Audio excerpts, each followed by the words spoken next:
ثم جعلناك على شريعة من الأمر فاتبعها ولا تتبع أهواء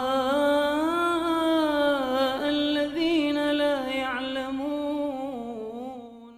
Tidaklah ada yang jatuh kepada pemahaman Khawarij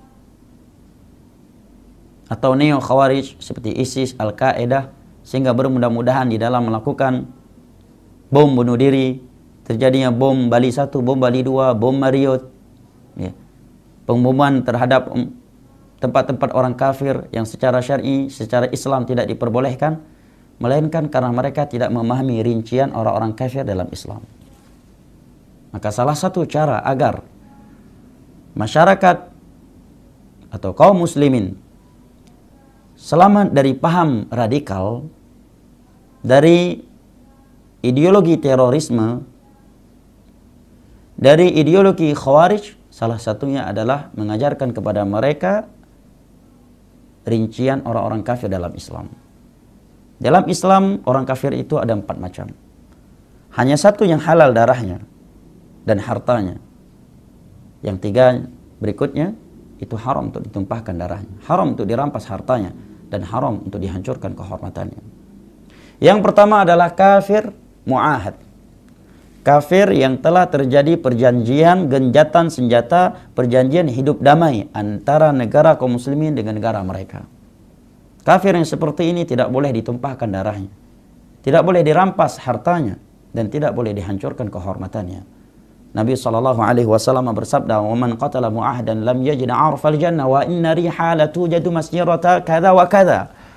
Atau 40 'ama. Barang siapa yang membunuh kafir mu'ahad, maka dia tidak akan mencium bau surga. Hadis riwayat Al-Imam Al-Bukhari dari Abdullah bin Umar radhiyallahu anhuma. Yang kedua, kafir musta'min. Kafir yang masuk ke negeri kaum muslimin meminta jaminan keamanan, baik tujuannya untuk berdagang, untuk liburan seperti para turis, ataukah tujuan lainnya. Jaminan keamanan yang diberikan untuk mereka baik dari pemerintah atau individu muslim. Dalilnya adalah hadis riwayat Imam Muslim bahwa sahabiyah Nabi SAW yang bernama Ummu Hani pernah memberi jaminan keamanan untuk individu musyrik Mekah masuk ke Madinah. Dari pribadi beliau, bukan secara formal dari ketetapan Nabi. Begitu individu musyrik Mekah tersebut masuk ke Madinah, beberapa sahabat Nabi SAW ingin membunuhnya. Bukan karena para sahabat radikal, tapi karena mengingat betapa bengisnya kaum musyrikin kepada kaum muslimin dulunya ketika mereka masih di Mekah. Nah, dan itu manusiawi. Kita melihat ada orang di tengah-tengah kita, dia sendirian dan dulunya pernah menyiksa kita, memutilasi anggota keluarga kita, merampas harta kita, pernah membunuh anggota keluarga kita, membunuh sahabat kita. Masa kita ingin bunuh? Saya kira tidak ada yang nggak punya sifat ingin balas dendam. Tapi dia sudah mendapat jaminan keamanan untuk masuk ke negeri kaum muslimin dari individu muslim, yaitu Ummu Hani. Begitu mereka ingin membunuhnya, Ummu Hani langsung pergi mengadu kepada Nabi SAW. Mendengar demikian, maka Nabi pun berkata, "Laqad ajarna man ajarti ya Ummu Hanik." Wahai Ummu Hani, saya jamin keamanan untuk individu musyrik yang telah engkau berikan jaminan keamanan untuknya. Setelah itu Nabi menjumpai para sahabatnya, menegur mereka dengan sabdanya, "Inna yadal muslimina wahidah." Jaminan kaum muslimin itu satu. Apabila orang yang paling rendah di antara mereka telah memberi suatu jaminan, maka hendaknya yang lain menjaganya. Apalagi jaminan tersebut yang memberikannya adalah pemerintah secara formal, seperti visa untuk para turis.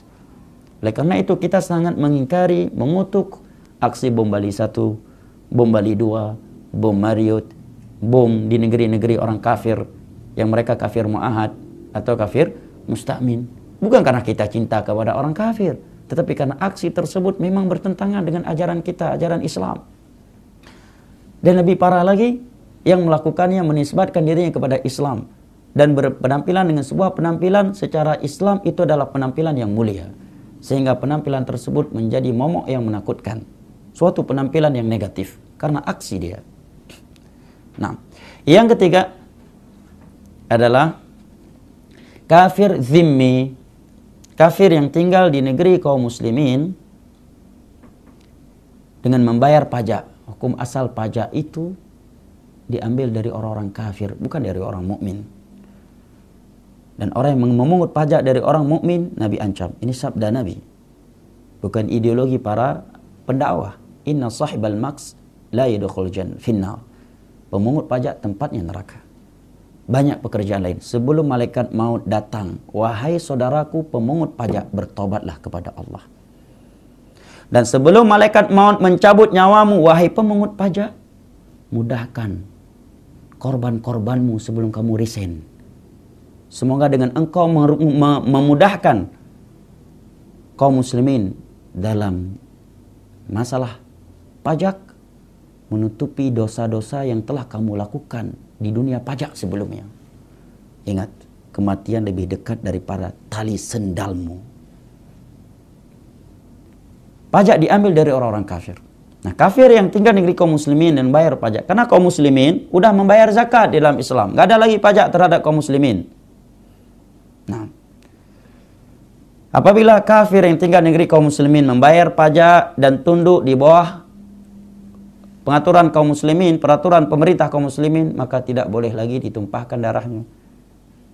Tidak boleh dirampas hartanya.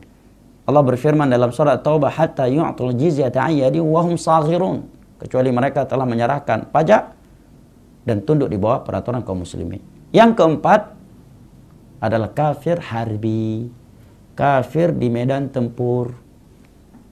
Selain dari 3 jenis kafir tadi, itulah kafir yang Allah katakan, waqtuluhum haitsu thaqiftumuhum. Bunuhlah orang-orang kafir dimanapun engkau mendapatinya. Sayangnya sebagian orang membacakan ayat ini kepada anak-anak muda yang sudah dipersiapkan sebagai calon pengantin alias calon pelaku bom bunuh diri, dibacakan ayat ini tanpa disebutkan rincian kafir, sehingga mereka menganggap semua kafir yang mereka dapati boleh dibunuh, dapat dibali dibunuh, dan seterusnya. Padahal kafir dalam ayat ini kafir harbi, kafir di medan tempur, di medan jihad yang syar'i. Allah juga berfirman, waqatilul ladzina yuqatilunakum fi sabil waqatilu fi sabilillahi ladzina yuqatilunakum wa la ta'tadu innallaha la yuhibbul mu'tadin. Bunuhlah orang-orang kafir yang telah memerangi kalian di jalan Allah dan jangan berlebih-lebihan. Sekalipun hal itu dibolehkan, tapi ada aturannya dalam Islam. Ada aturan mainnya. Yang pertama, tempat-tempat ibadah mereka tidak boleh dihancurkan. Anak-anak tidak boleh dibunuh, wanita tidak boleh dibunuh, kakek-kakek, nenek-nenek tidak boleh dibunuh, kecuali tanpa sengaja. Mereka ditangkap, ditawan, setelah ditawan tidak boleh disiksa, harus diberikan makan, diperlakukan dengan baik, didakwahi, tidak boleh disiksa. Dan yang kafir yang boleh dibunuh pun setelah ditangkap nggak boleh dimutilasi, ya, dicongkel matanya, disilet, tidak boleh. Dibunuh dengan baik, tidak menyiksa. Lihat dalam Islam. Adapun kafir selain kafir harbi, Allah telah menyatakan la yanhaakumullahu 'anil ladzina lam yuqatilukum fid din wa lam yukhrijukum min diyarikum an tabarruhum wa tuqsitu ilaihim innallaha yuhibbul muqsitin. Allah tidak melarang kalian untuk berbuat baik kepada orang-orang kafir yang tidak memerangi kalian karena agama dan tidak mengusir kalian dari daerah kalian. Allah tidak melarang kalian berbuat baik kepada mereka. Sesungguhnya Allah cinta kepada orang-orang yang berbuat baik. Dengan penjelasan ini, apakah Anda masih mau menuduh Islam agama yang radikal? Dengan penjelasan ini, apakah Anda masih menuduh dakwah salaf adalah dakwah yang radikal? Hanya karena aksi atau sikap sebagian orang yang mengatasnamakan dirinya dengan dakwah salaf, padahal dakwah salaf berlepas diri dan mengutuk aksinya tersebut. Lantas aksi tersebut dijadikan sebagai bahan untuk membuat orang lain takut kepada Islam dan membuat image Islam jadi rusak. Ya dan billah, ingat mati wahai saudaraku. Ingat mati, ingat mati.